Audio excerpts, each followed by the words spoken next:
अल्लाह ने फरमाया कि डरो मत, मैं तुम्हारे साथ हूं कि सुनता और देखता हूं।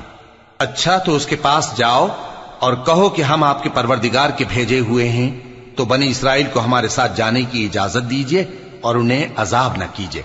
हम आपके पास आपके परवरदिगार की तरफ से निशानी लेकर आए हैं, और जो हिदायत की बात माने उसको सलामती हो।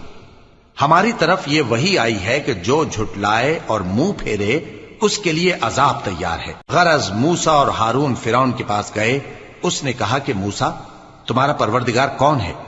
कहा कि हमारा परवरदिगार वो है जिसने हर चीज को उसकी शक्ल सूरत बख्शी, फिर राह दिखाई।